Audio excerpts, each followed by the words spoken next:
Good morning all my dear students.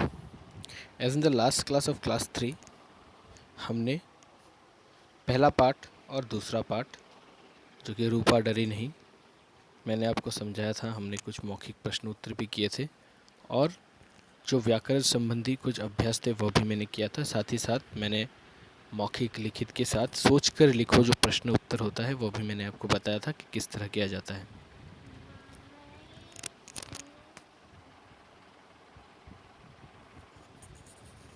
तो चलिए आज हम तीसरा पार्ट आरंभ करते हैं जिसका नाम है तीन गुड़िया। जैसे कि आप चित्र पर देख सकते हैं, पाठ का नाम है तीन गुड़िया। जैसे कि आप चित्र पर देख सकते हैं, कहानी को शुरू किया गया है। मैं कहानी को आपको पढ़कर सुनाता हूँ। अकबर के दरबार में एक कलाकार आया। तो अकबर एक राजा का नाम था जो कि आपने सुना ही होगा। उनके दरबार मतलब जहाँ पर वो रहते थे वहाँ पर हर दिन एक दरबार लगता था। तो अकबर के दरबार में एक कलाकार आया। तो उनके दरबार में एक दिन एक कलाकार आया। कलाकार का अर्थ होता है जो अपना कला प्रस्तुत करता है। जैसे किसी को नृत्य आता है, नाचना आता है बहुत अच्छा, तो वो भी कलाकार है। किसी को ड्राइंग करना आता है तो वो भी एक कलाकार है।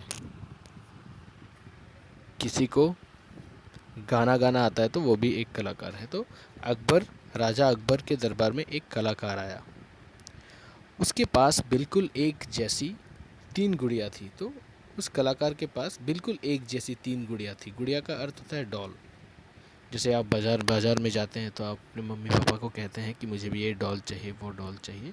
तो बाज़ार में हम देखते हैं कि डॉल अलग अलग प्रकार के होते हैं, गुड़िया अलग अलग प्रकार के होते हैं। लेकिन वह जो कलाकार आया था वह एक ही तरह का गुड़िया अपने साथ लेकर आया था। उसके पास बिल्कुल एक जैसी तीन गुड़िया थी।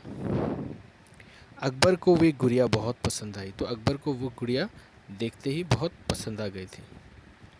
उन्होंने कलाकार से उनके दाम पूछे लेकिन वह उन्हें बेचना नहीं चाहता था। तो अकबर ने कलाकार से उन तीनों गुड़िया के दाम पूछे, लेकिन वह जो कलाकार था वह कलाकार उन गुड़ियों के दाम नहीं बताना चाह रहा था। जैसे कि आप चित्र पर देख सकते हैं, अकबर पूछ रहा है। कलाकार के हाथ में आप देख सकते हैं तीन एक जैसी गुड़िया है और कलाकार अकबर को कह रहा है कि जहाँपना, ये गुड़िया मैं उसे ही दूंगा जो इनमें से सबसे अच्छी गुड़िया चुनकर बताएगा। यही इनका दाम है। तो वह कलाकार क्या कह रहा है? जहाँपना।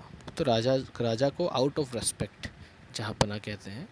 जहाँपना, ये गुड़िया मैं उसे ही दूंगा, कि मैं ये गुड़िया उन्हें उसे ही दूंगा जो इनमें से सबसे अच्छी गुड़िया चुनकर बताएगा। जो इन तीनों गुड़ियों में से, जो कि एक जैसी दिखती है, इन तीनों गुड़ियों में से सबसे अच्छी गुड़िया कौन सी है वह चुनकर बता पाएगा। यही इनका दाम है। फिर देखिए, मंत्री जो होते हैं दरबार में, वे आपस में बात करने लगे।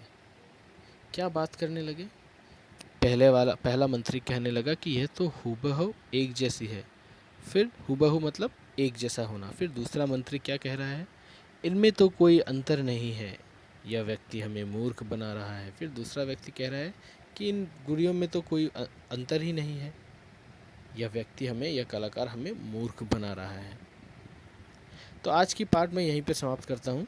आज के पार्ट में मैंने इस पार्ट से आपको कुछ पंक्तियाँ पढ़कर उसे समझाया कि अकबर का दरबार था। दरबार में एक कलाकार आया। कलाकार के पास तीन एक जैसी गुड़िया थी और वह एक जैसी गुड़िया को बेचना नहीं चाहता था। वह उसे देना चाहता था जो इन गुड़ियों में से सबसे सुंदर, सबसे अच्छी गुड़िया जो है उसे चुनकर बताएगा। दूसरे क्लास में मैं इसी पाठ को जारी रखूँगा। तब तक के लिए धन्यवाद।